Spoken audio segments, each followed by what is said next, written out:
Hey friend, please subscribe. 1 second for you. Big deal for me. The rain that night didn't fall. It attacked. It came sideways, like someone up there had a grudge and a power washer. I was 36 then, running a busted two-truck tow outfit out of Red Hook. Name's Nick Rourke. These days, I've got more gray in my beard than I ever planned, and that night still lives rent-free in my head. The shop smelled like rubber, oil, and burnt coffee. Bay water was already pushing up through the storm drains, turning my yard into a soup of gravel and muck. The sump pump was coughing like it had asthma. Inside, my ledger looked like a eulogy. If the bank didn't blink, I'd be dead by Tuesday. I had a pink slip from the landlord, something about a code fine I knew we'd fixed. A final notice from the bank stamped like blood, and a voicemail from the city saying my rotation slot might get yanked. That was 8:15. I was chewing the inside of my cheek, watching rain sheet down the roll-up door, thinking maybe tonight was the night I left the keys on the desk and walked. Then the office door banged open. Kid stood there, small, soaked, maybe 8 years old, mud to his shins, backpack slumped like it had been dragged through a sewer. He looked right past me like he was still outside, eyes wide, chest hitching like he was trying to hold back a flood worse than the one outside. I'm a dad. I know the look a kid makes when the crying's not far off. I grabbed the cleanest shop towel I had, got him into my chair, and cranked the space heater. He didn't flinch, just sat, shivering like a loose wire. "What's your name, bud?" "Landon." His voice was so small it sounded like it came from behind him, not his mouth. "Where's your folks?" He looked at the floor. "Mom's friend picked me up from soccer." Then there was a bump, then water, then I ran. His right knee was turned out weird, and he kept it stiff like it hurt bad. I ran to the truck, grabbed the ace bandage from the glove box, and wrapped it decent enough to hold. Gave him my ham sandwich, even though I hadn't eaten since noon, and my stomach was screaming. He ate like someone who didn't trust the food to stay. "Before we start, tell us which city or country you're listening from.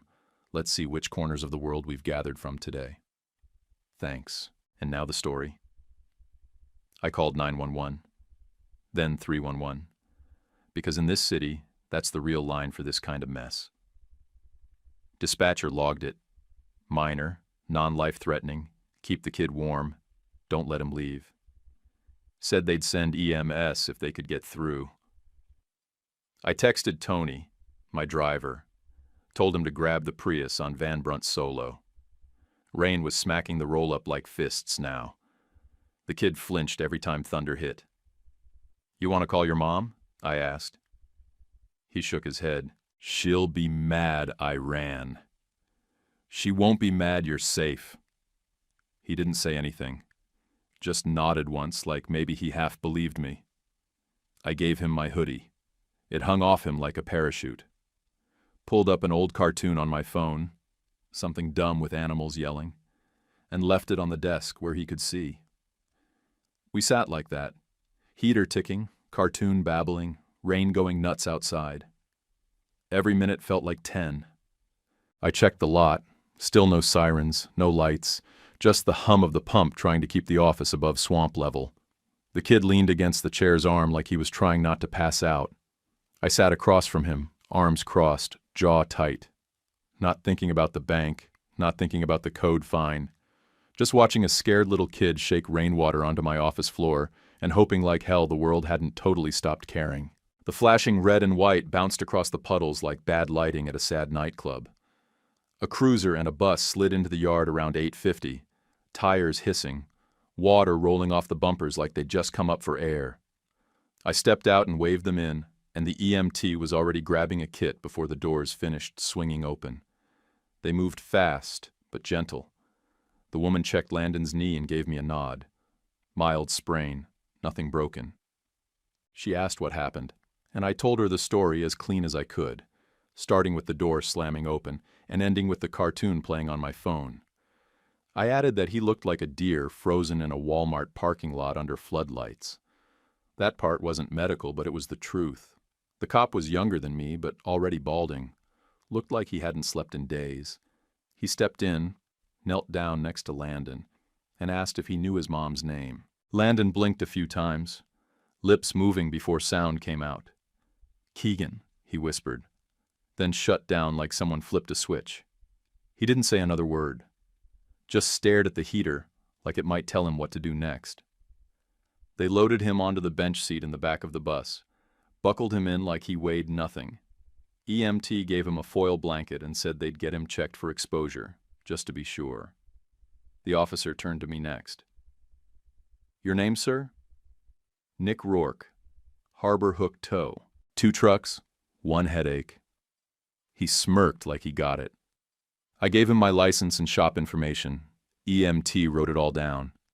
They asked if I wanted to follow them to the hospital, but I said no. I'd done my part. My part was over. They pulled out slow. The cruiser led, the bus followed, lights reflecting off the yard water like some busted parade. I watched until the glow disappeared down Van Dyke, then stepped back into the shop, suddenly colder than it had been before. 10 minutes later, my phone buzzed. No caller ID. I almost didn't answer. Figured it was the landlord again.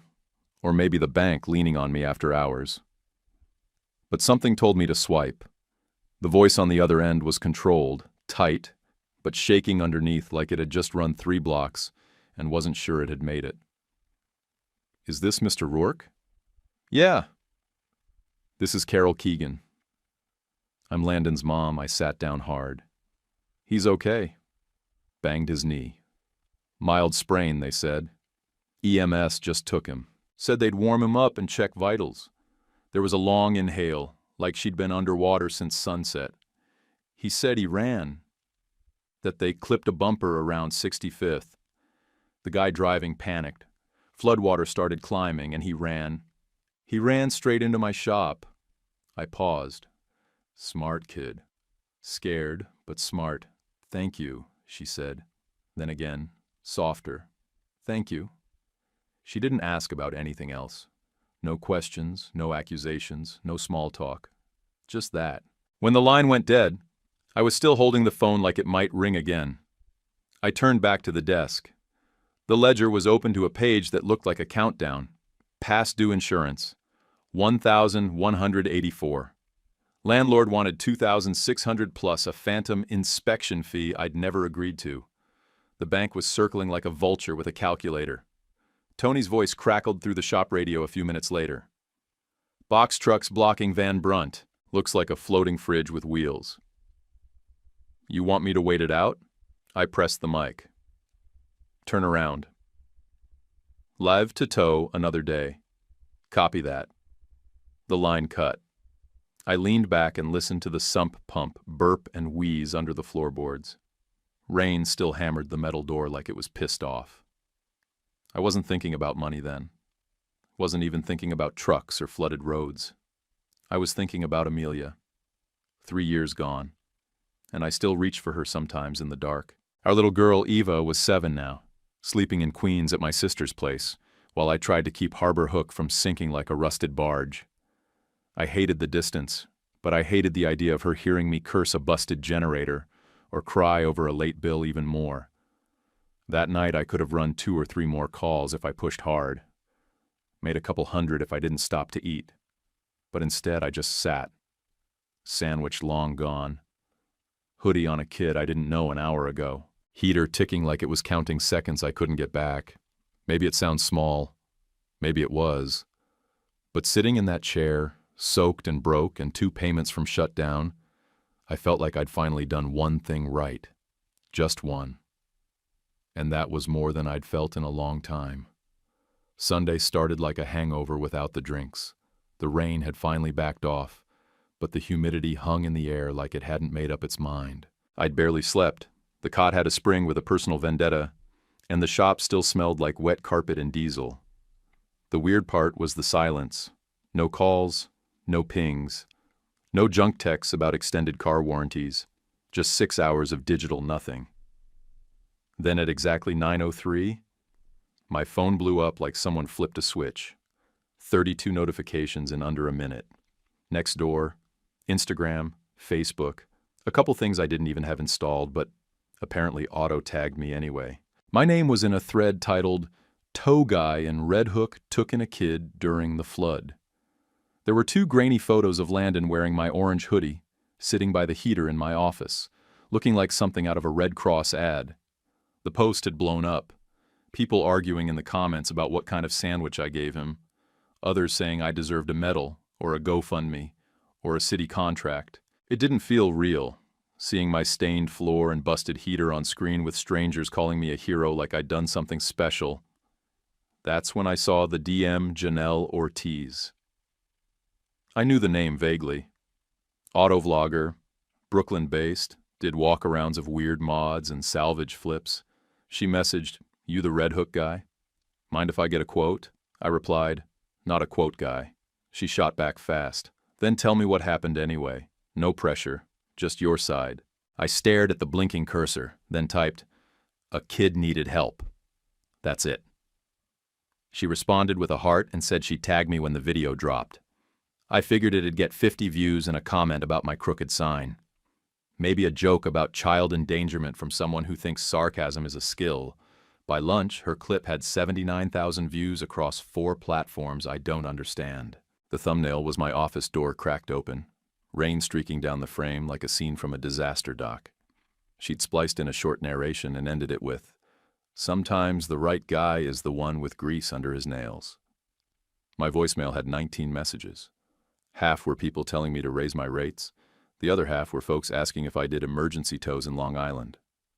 I didn't know whether to laugh or hurl my phone in the bay. At 2:30, I got a call from a number with a Manhattan area code. Woman's voice, clipped and glassy. "Mr. Rourke, I'm calling on behalf of Keegan Auto Group. Mr. Martin Keegan would like to meet you tomorrow. Late morning if you're available. Midtown office." "Keegan," I repeated, leaning on the edge of the desk like the floor had shifted. "He's Carol's father. Landon's grandfather. He saw the video. Appreciates what you did." I exhaled through my nose, stared at the pink slip still stuck to the corkboard behind my head. "Appreciation doesn't cover code fines." She gave a little chuckle like she was used to men saying dumb things, then didn't say anything else. Just left the time and address and hung up. The sun tried to show up that evening, but the clouds hadn't decided if they were done. I mopped the yard again because the drain lines had backtalked all night and burped sludge onto the gravel. As I pulled the mop bucket back into the shop, I spotted something wedged under the door. Another envelope. Soggy, city seal on the corner. Inside, failure to abate. Reinspection fee, $375. Payment due upon receipt.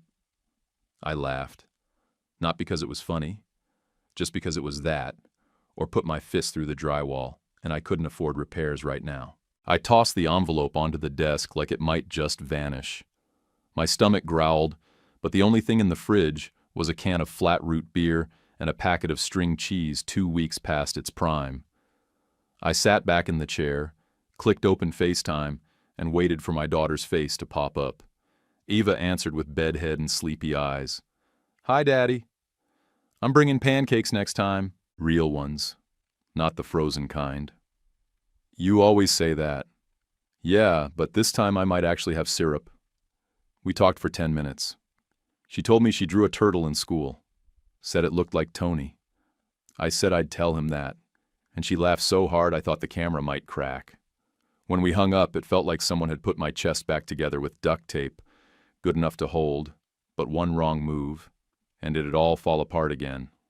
Later that night, Janelle called, this time with actual voice, not just messages. "You ever done community stuff?" she asked. "Clinics, charity things, that kind of thing?" "I'm not corporate," I said. "I don't do confetti and speeches."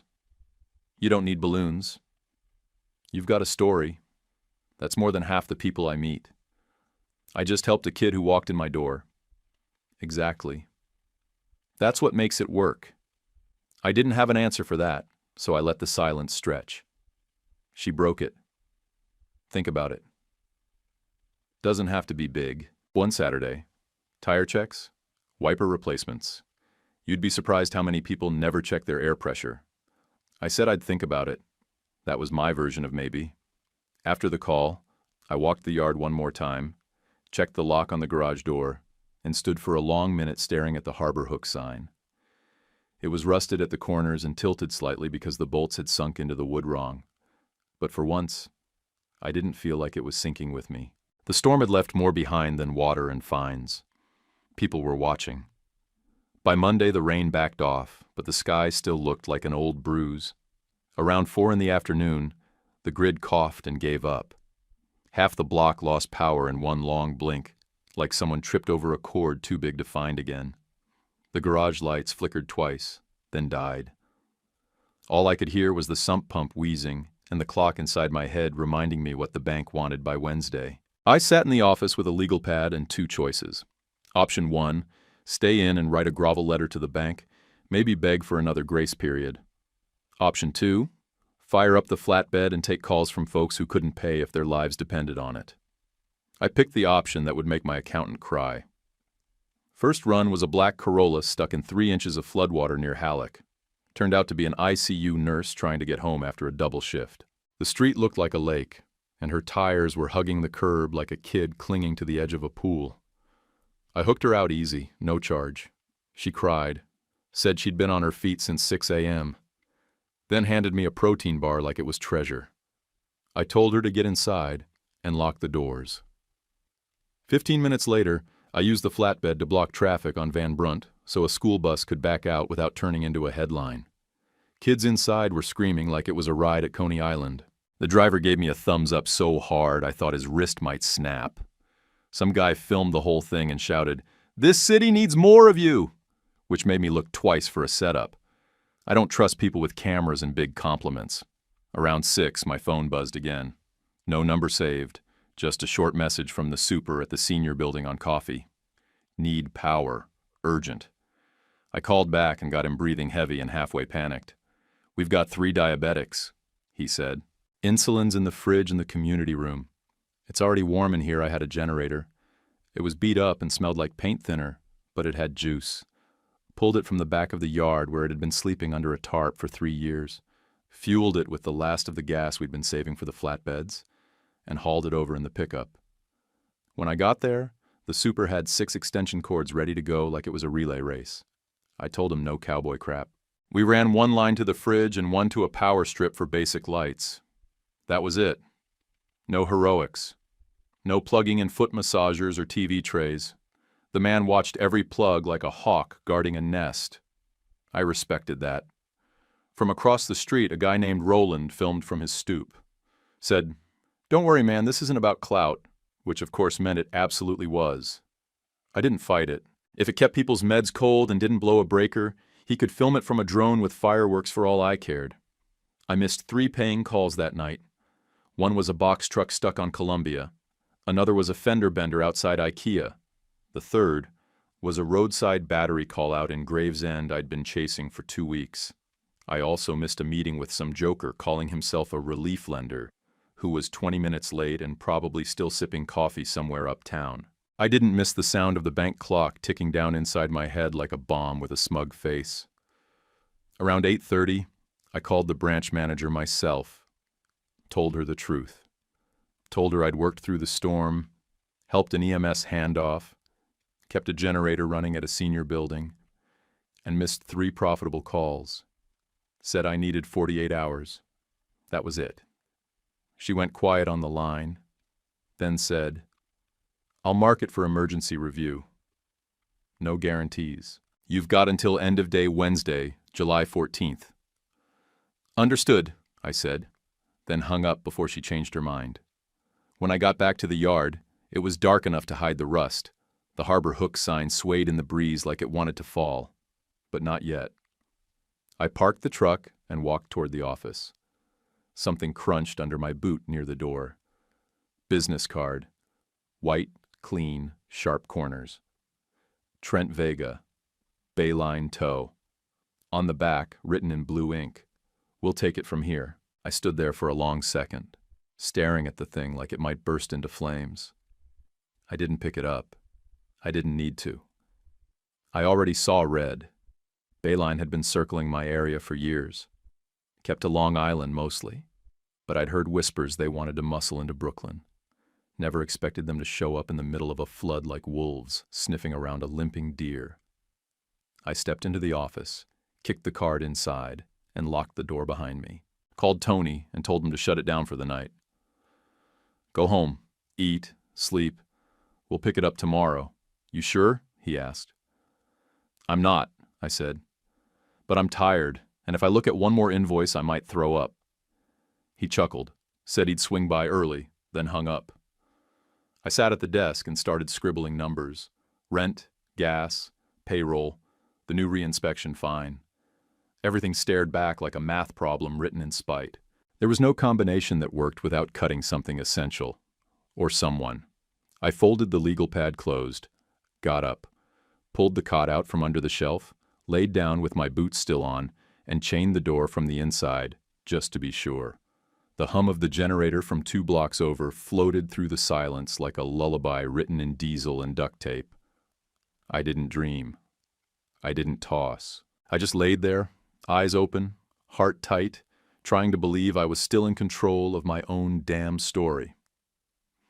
Tuesday morning, I put on my one decent shirt, the blue one with the collar that still held its shape, and rode the F train into Manhattan with dried rain on my boots and a stomach full of nothing but instant coffee. I hadn't shaved. Didn't trust myself with a razor when my hands were still shaking from what the last few days had cost. Keegan's lobby smelled like money and lemons. Polished stone, soft chairs, big glass panels that looked out over Midtown like the city owed them a view. The receptionist looked up, smiled in that practiced way, and said, "Mr. Rourke, they're expecting you." That threw me. No one expected me anywhere but collections. Martin Keegan came out a minute later, hand extended, suit clean enough to sell. The kind of handshake that said he'd close deals in rooms with $10 pens and lawyers who charge by the breath. He looked me over once, head to boots, and nodded. "Thank you for coming," he said. "Let's get to it." He didn't waste time. We sat in a small glass-walled office off the main floor. He offered me water, I said no, and he launched straight in. "I want to buy your outfit. Fair multiple, clean deal. Fold you into our roadside program. New trucks, wrapped in Keegan blue, full salary, benefits, and strong bonus potential for growth." I stared at him across the table, hands flat on my knees. "I'm not a rep." He didn't flinch. Just leaned back like this was the part he liked best, seeing how people said no. "That's negotiable," he said. "Branding's flexible. Operational control stays with you. Within scope. Scope's always the part that bites," I said.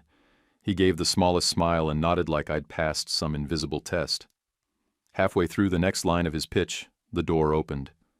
Carol walked in, hair still damp from the weather, blazer half-buttoned, eyes locked on me like she was still building a case. She was younger than I expected. 33, I'd find out later, but didn't move like someone who let things happen to her. She walked like she was already late to fixing something. "Hi," she said, tone measured. "I'm Carol." Landon's mom, I figured. She looked me over, not rudely, just directly. He slept through the night. First time in 2 weeks. I'm glad. He's a tough kid. She sat across from me, arms crossed. "Do you have kids?" I nodded. "One, Eva, 7. She's in Queens with my sister most nights. I'm trying to get things stable enough to bring her back full time." Carol's mouth did this thing, tightened at first, then softened just enough to not be a smile. Martin stood, checked his watch, and said he had another call. "You two talk," he said. "We'll circle back." We took coffee in a side cafe attached to the lobby, mostly empty. Quiet music overhead, smell of toasted bagels and overpriced espresso. She stirred her coffee without sipping it. If money weren't a thing, what would you actually do with your shop? I thought about lying. Then didn't. I'd hire a third driver, fix the damn roof, get the office heater working without smacking it with a wrench, and I'd start a pot, not a loan, a fund, call it Pay It Forward Repairs, so folks don't have to choose between fixing brakes or buying groceries. Carol looked up from her cup. You thought about that before all this? Yeah, for years. I've seen too many single moms drive with bald tires and tell me they'll figure it out next paycheck. You don't figure out a blown tire at 60 on the BQE. She sat back, taking me in with a longer look this time. Something in her face shifted, less guarded, more curious. My phone buzzed on the table. Text from Janelle. 1.1 million views. You're internet famous now. There was a link to a new video splice. Roland's generator clip had made the cut. I left it unopened. Carol glanced at the screen. That her? Janelle. Autovlogger.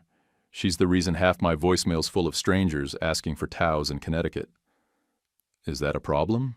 I shrugged. Better than silence. At least people are calling. A woman from Keegan's PR team came over 10 minutes later, tablet in hand and pitch already loaded. She smiled too wide and leaned forward like she was explaining how to tie shoes. We'd like to propose a safety clinic at one of our Queens lots, she said. Wiper checks, tire pressure, car seat safety installs. You'd be the face of it. Real working class image, community driven. I held up a hand. 2 conditions. First, no balloons, no speeches, no giant checks. Second, pricing stays honest. No bait and switch. Nobody walks in thinking it's free and walks out with a $1,200 repair quote Carol cut in before PR could fake a laugh. Deal, she said.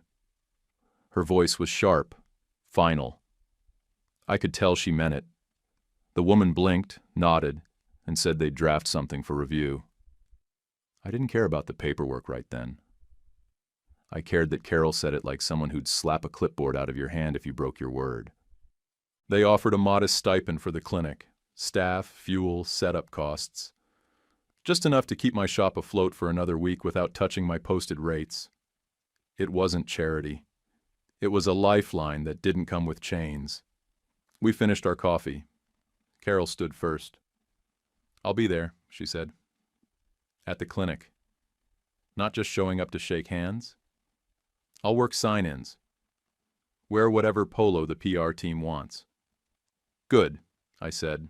I'll be the guy in a Harbor Hook hoodie with oil on his jeans. She almost smiled again. Almost. Then she was gone, blazer disappearing into the elevator before I could figure out what that expression meant. Wednesday morning hit like a slap. I'd barely rolled off the cot when my phone lit up with 3 missed calls, 2 texts, and 1 link I almost didn't open. Anonymous blog post. No byline, no proof. Just a headline that screamed louder than it deserved. Tow operator price gouged flood victims, exclusive invoice inside. The attached image was a grainy scan of a bill that looked like someone printed it through a dirty windshield. It had my name misspelled, my shop number wrong, and a made-up address on something called Vern Brunt Street. I read it 3 times just to be sure I wasn't hallucinating.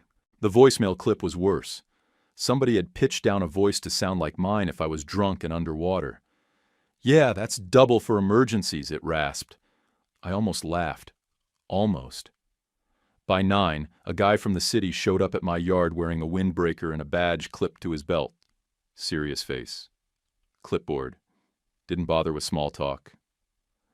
Mr. Rourke, we've received a complaint about possible price gouging during the flood. We're here to confirm rates, logs, and invoices from the last 72 hours. I didn't blink. I walked straight to the file cabinet, pulled the folder labeled Flood Week, grabbed my laminated rate sheet off the corkboard, and hauled out a shoebox full of handwritten mileage logs going back 6 years. Take your time, I said. I've got nothing to hide. He took the box like it was evidence. I told him I had dash cam footage too, if he wanted timestamps and video. Back inside, I pulled the SD card from the flatbed cam, dumped it onto my laptop, and queued up Monday's footage. Clip after clip showed me pulling cars, waving off cash, helping a lady with a walker into her front steps, even giving a guy a jump with no charge after he told me his card reader was down. That's me, I said. Time, location, plate. All right there. He didn't say much, just nodded while checking timestamps. He paused on one where I literally said, "Don't worry about it, ma'am, just get home safe." 2 hours after the blog dropped, my phone rang again, It was the ICU nurse, Melissa. "I just saw that crap online," she snapped. "If they come after you, I'm bringing the whole unit." "You didn't even take cash. You towed me for free and gave me your last damn granola bar." "It was a protein bar," I said.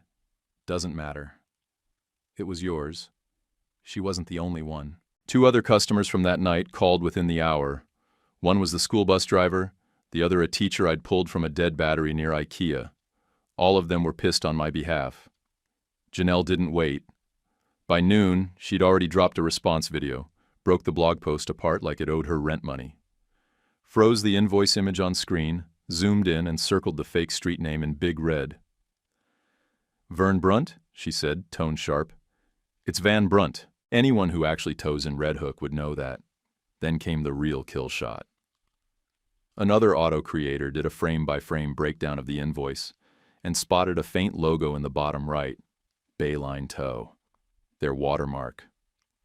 Probably forgot to strip it out before pasting my info on top. Bayline denied everything. Of course they did. Posted some smug press line about being committed to community standards and disturbed by recent discourse, like the sun was denying it was hot. Didn't matter.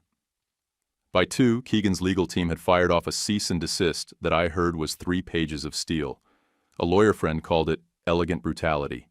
I didn't see it, but someone said the closing line read, "We are not impressed by amateurs in disguise." The city investigator came back at 4. He handed me my rate sheet and the box of logs. "We're closing the inquiry," he said. "You're good." He hesitated like he wanted to say sorry, but wasn't allowed. Instead, he stuck out a hand. I shook it. That was enough. I didn't get to breathe long. The Queen's Clinic was already set. Janelle had promoted it, Keegan PR had confirmed the time, and Carol had told me, "Run it, no matter what." So I did. By 5:15, I was setting cones in the Keegan lot off Northern Boulevard. No banners, no DJs, no speeches. Just me, a crate of tire gauges, a stack of car seat instructions, and a gallon of coffee that tasted like despair and kept me vertical. Carol worked the sign-in table like she'd been doing it her whole life. She wore jeans and a zip-up with the Keegan logo stitched so small it could have been a typo. She didn't talk much, just nodded, smiled politely, and kept the line moving. Landon stood beside her, handing out reflective slap bands from a cardboard box like it was Halloween. He spotted me and waved. "Mr. Nick!" "Hey, kid," I said. "You're hired." He grinned and handed a band to a woman with 2 kids in a leaky minivan. I installed 3 car seats with a tech from Safe Kids. My hands were scraped and blackened before the second one, but I didn't stop. Checked 20-something tires. Replaced a pair of windshield wipers out of my own stock. Grease got all over the shirt I'd tried to keep clean for once. Didn't matter. I kept going. People came. Not because of a video. Not because of Keegan's name on the permit. They came because they'd heard something was happening in a parking lot in Queens where folks could show up and not be judged for driving something older than their job title. Around hour 3, I looked up from under a Chrysler and saw Martin. He was 10 feet back, arms crossed, coat open, watching. His face was stone, but his eyes weren't. He didn't wave, didn't speak. Just stood there like someone evaluating whether a storm was going to pass or settle in for the season. I got up, wiped my hands on a rag that should have been burned a week ago, and went back to the checklist on the next car. By the time we packed up, the lot was covered in coffee cups, plastic cones, and tire tread chalk lines. My back was screaming. My knees felt like sandpaper. But I didn't feel used up. I felt solid. Friday. I walked back into Keegan Auto Group wearing the same shirt from the clinic. Grease faded out with a little help from Carol's stain stick and a half hour of elbow grease. The receptionist gave a nod, buzzed me in without asking, and led me past the glass lobby into a side hallway lined with artwork that looked like someone paid a lot of money to say nothing. Martin was waiting in a smaller conference room with a terrible framed print of a boat that had no water under it. 2 thick stacks of paper sat on the table. One marked terms, the other proposal draft. Legal pads. Pens that probably cost more than my truck's radiator. And a pitcher of lemon water that no one touched. "We can revisit the wrap," he said first before I even sat. "Keep Harbor Hook as is." Add preferred partner of Keegan Auto Group underneath it. No color change unless you choose it? I didn't respond right away. Just opened the folder in front of me and started flipping through. Pages full of lawyer words that all sounded like they could either protect me or bury me, depending on who was reading them. I've got terms, I said, setting the folder down. Straight up. No games. Martin nodded once. Let's hear them. No forced price hikes. Not ever. No bait rates. What we post is what we charge, full stop. And I want that posted, big, on every truck and every site we show up at. He raised an eyebrow but didn't argue. I kept going. Union level pay for every driver I hire, not a penny less. That includes benefits, overtime, and protections. No loopholes. You planning on unionizing? Planning on feeding the people who keep the wheels turning? Call it what you want. He jotted something on a pad, kept listening. And the Pay It Forward Repairs Fund? That's non-negotiable. Third-party nonprofit, community oversight board, full transparency. Not 1 cent gets used for marketing. Not $1 turns into a photo op. Martin looked at me like I'd brought a crowbar to a chess match, then gave me this sideways grin. Just the corner of his mouth, like I'd made his day more interesting. You're stubborn, Mr. Rourke. I bury cars at 3 a.m, I said. It comes with the job. We kept going. 17 lots across New York State. Preferred tow partner with emergency calls billed at my posted rates. Not what their finance department thinks they can shave off. Quarterly audits. Not for my books, but for theirs too. If they tried to get slick with the charity or shortchange the work, I had the right to walk, no penalties. Carol's name was in the background of the clause. I saw it, didn't ask. She was part of this whether she said it or not. Halfway through, the door opened. Carol walked in holding a brown paper deli bag and 2 bottles of iced tea. She dropped one in front of me without asking what I drank, pulled out a sandwich and set it down like a judge handing down a sentence. Eat, she said.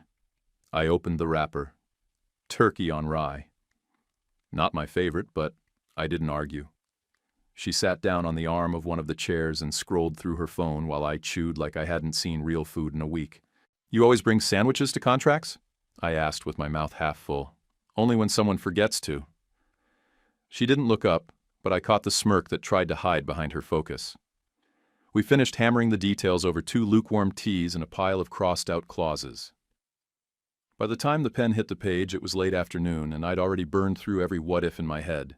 The pen was heavier than I expected. Real ink. Sleek metal. Probably worth more than the cot I'd slept on the last 12 nights. I signed. Then I stuck out my hand. Martin didn't hesitate. He stood, gripped it firm, and said, "Welcome to the network. We'll see if you still say that after tax season." He actually laughed. Carol didn't say anything until he left the room. She stayed seated, thumbs still tapping something out on her phone, and then looked up. "You sure about this?" she asked. "No," I said, "but I'm sure about the parts I put in writing." She nodded, then stood. "We've got the next clinic lined up for Staten Island. 2 Saturdays from now. Send the details. I'll bring the torque wrenches and the attitude, you've got enough of both." I left the building lighter than I walked in, even with that contract folder under my arm. The subway ride back to Red Hook felt shorter. The air didn't smell better, but it didn't choke me like it had the week before. When I stepped into the shop, Tony was under the flatbed adjusting the axle tie. He rolled out, grease on his forehead, and looked up like he was expecting bad news. "We're hiring," I said. He blinked twice. "Wait, like actually hiring? Like payroll hiring?" "Yeah. Start writing down who you trust behind a wheel." He stood up, smiled, then did something I wasn't expecting. He hugged me. It was fast, awkward, slightly sweaty, but it landed. I patted his back once like I didn't know what to do with my hands and said, all right, calm down. I'm not dead." He stepped back, eyes a little glassy. "It's about time, man." I didn't argue. I called Eva next. She answered in one ring. "Hey, Daddy." "Guess what?" I said. "Tomorrow's pancake day. Real pancakes. Syrup and all, you promise?" I signed a paper today that pretty much guarantees it. She laughed, and I swear I could hear the smile before I saw it. That sound, the laugh of your kid when they actually believe you, hits different when you've been running on fumes and fear. That night I drove home, not to the shop, not to the cot, to my place, my bed. 12 days gone, and I finally got to sleep without thinking about late fees and pink slips. The sheets smelled like detergent and dust. The silence didn't feel like punishment anymore. It felt earned. The next 3 months moved like a shop jack, slow to lift, heavy when dropped. Days started before sunrise and ended when the last brake pad was bolted on or the last email from Keegan's Legal was answered. We added a third truck. Not new, but solid. Flatbed with a whisper of transmission whine and a rust patch shaped like Florida on the hood. I handed the keys to Luz, the only person who'd interviewed with steel-toe boots, a multi-tool clipped to her belt, and the confidence to say, I can back this into a shoebox with room to dance. She wasn't kidding. First week in, she parallel parked the rig between 2 sanitation trucks in Astoria and didn't blink. Janelle ran a fundraiser stream that pulled in $6,400 for the Pay It Forward Repairs Fund. First month, we covered brakes for a delivery dad whose shoes were worn thin from biking between gigs, and a starter install for a home health aide whose van died on her way to an overnight. Both tried to pay it back. I told them not to. Next time someone asks, just point them to the sign, I said. That's all I want. We rotated Saturday clinics through Astoria, Jamaica, and Staten Island. No banners, no microphones, no gimmicks. Just torque wrenches, hand pumps, and a battered thermos full of terrible coffee sitting on a milk crate. Word got around. Some weekends we saw 20 cars. Some weekends we saw 60. We didn't track turnout. We tracked what got fixed. Carol showed up to every single one. She didn't wear a name tag. Didn't pull rank. Just showed up in jeans and a ponytail, clipboard in hand, sunburned neck, sleeves rolled. I caught her wiping sweat off her brow with a rag that used to be my old Harbor Hook tee. She didn't complain. She never once said, my dad runs this. I respected the hell out of that. After clinics, we'd grab coffee. Sometimes with Landon, sometimes just the two of us. The conversations were always light. Mets pitching rotations, traffic on the BQE, why gas jumps 20 cents overnight with no warning. She never once brought up Amelia, not until I did. We were sitting on the tailgate one evening behind the Jamaica lot, paper cups in hand, sun dipping behind the J train tracks. I mentioned how Eva didn't remember the smell of her mom's perfume anymore, just said, Mom smelled like pancakes. Carol didn't fill the silence with a sorry, didn't pat my arm or tilt her head like I was a broken thing. She just said, that's not a bad memory to hold on to. That was all, and it was enough. At one clinic in Staten Island, a woman showed up with a car seat still in the box, and a look that said she was too proud to ask, but too tired not to. I opened the latch instructions and cussed under my breath while Carol read the manual out loud beside me like we were defusing a bomb. Landon filmed the whole thing, added a soundtrack of royalty-free circus music, and uploaded it to his tablet like it was Oscar-worthy. We didn't say what any of this was, me and Carol. No labels, no hand-holding, just nods, laughs, shared silence. We kept it slow, because we'd both learned what happens when you rush into something before the smoke clears. Martin tried to pull her off 2 clinics, sent some executive assistant with a calendar invite and a client-facing priority. She declined. Twice. Showed up anyway. Stood under the sun with a clipboard and a water bottle and didn't say a word about it. That told me more than any conference room handshake ever could. Janelle kept things honest with little online bits. What fair toe looks like, your rights at the roadside, why air in your tires costs less than a blowout. She called me Red Hook Nick in one of them, which I hated until I realized people remembered it. Not everybody loved the exposure. I got a couple grumbles from old-timers who said I was turning toe work into a social cause. I let them grumble. I'd rather fix someone's brakes before they wrap around a telephone pole than impress a guy who retired before cell phones. The Pay It Forward Fund helped 23 families that season. I printed every receipt, taped them to a corkboard in the office, each one pinned next to a photo or scribbled thank you note. Delivery drivers, nurses, grocery clerks, veterans. moms with duct-tape strollers in the back seat. I didn't care what car they drove or what story they told. If it was honest, we helped.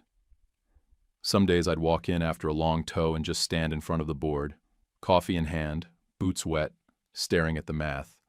Not the dollars, the difference. The knock came just after lunch on a Thursday. City clipboard man, mid-50s, windbreaker, face like he'd stared down 20 years of leaky ceilings and passive-aggressive property owners. He didn't introduce himself.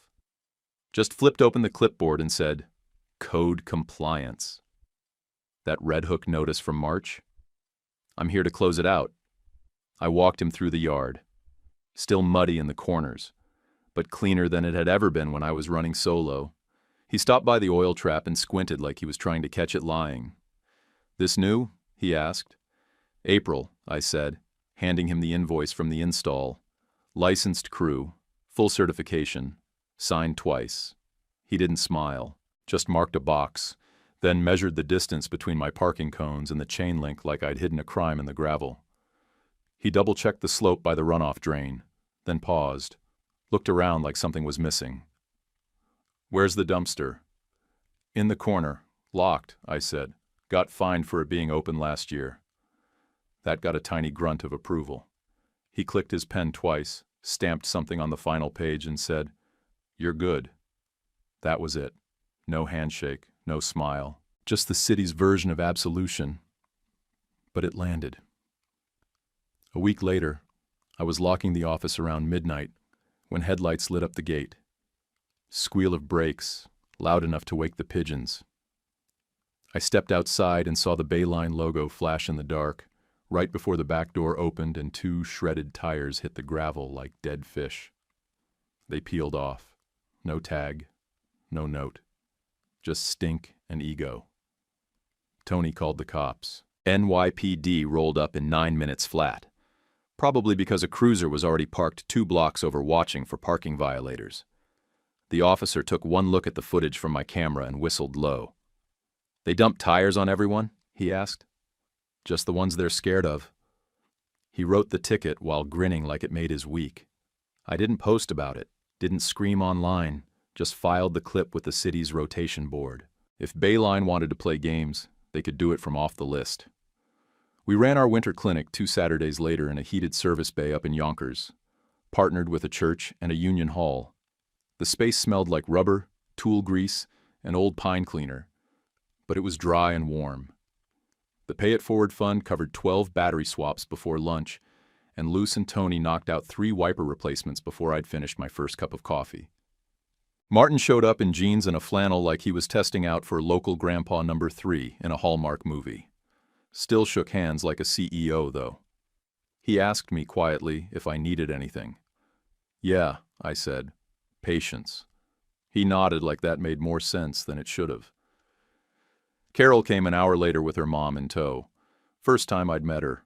Woman hugged me before she even said hello. "We finally slept on July 11th, she said in my ear. Before that, it was all worry. I didn't know what to say to that, so I just nodded.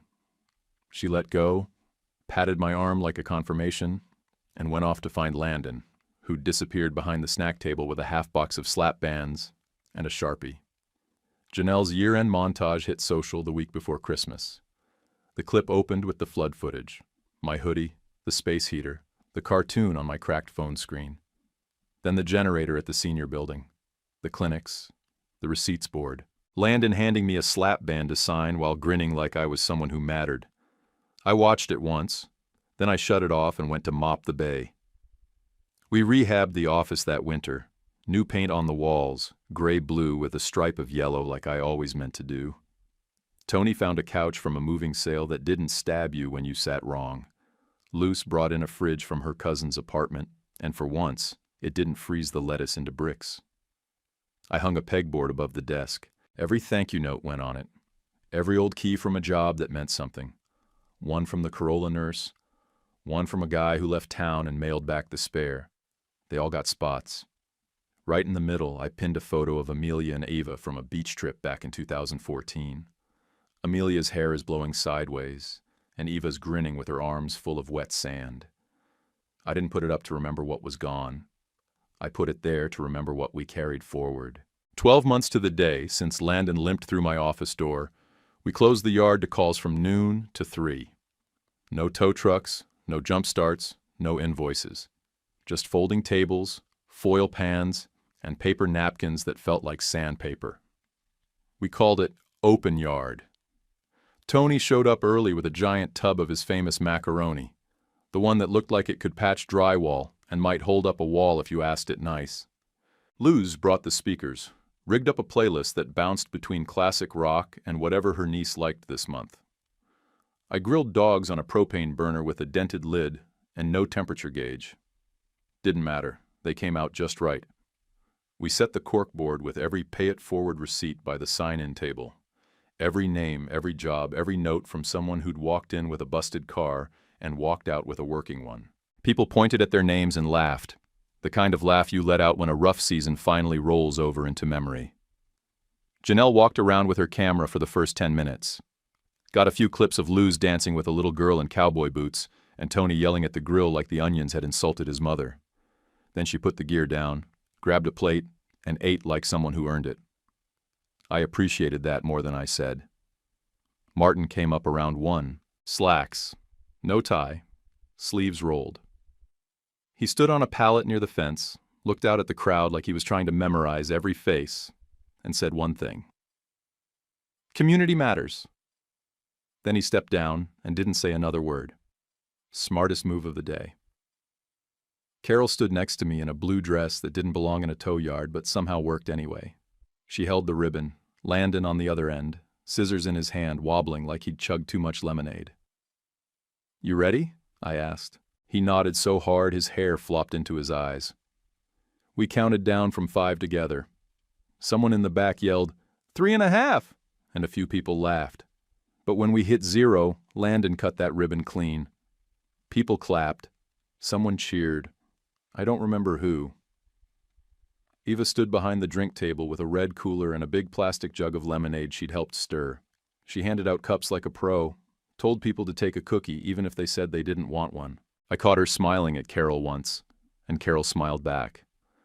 I introduced them after the ribbon came down. No speech, no lead-up. Just, Carol, this is Eva. Eva, Carol. Like it wasn't a big deal, and maybe that's why it wasn't. The yard smelled like burgers, hot rubber, sweat, and hope. Not the kind you light candles for, the kind you build with your hands. A woman came up to me near the grill, maybe mid-60s, gray curls under a Mets cap. She wrapped me in a hug before I could stop her. I was the nurse in the Corolla, she whispered. Thank you. I still remember how calm your voice was that night. You didn't even ask for anything. You just got it done. I didn't say much, just nodded and hugged her back. Sometimes words aren't the point. Later, when the cones were stacked, the foil trays scraped empty, and the ribbon sat curled in a trash bag like a piece of shed skin, I walked the yard alone. The office lights were off, the sign still read Harbor Hook Tow, and the gate chain clicked once in the breeze like it was tired too. Inside, the bank file was marked current. No red ink, no late flags. The city had kept our rotation slot without a fight after the audit and the clinics. And the pegboard behind the desk was full. Notes, keys, a few pictures, and that one of Amelia and Eva on the beach, right where it belonged. I didn't feel done, but I felt tired in a way I could live with. When money's tight, do you help anyway or protect yourself first? If this hit home, comment, good story, or your take. Like and subscribe. It's huge for us. One click for you. YouTube picked this for you. Tap it. Let's see if they guessed right.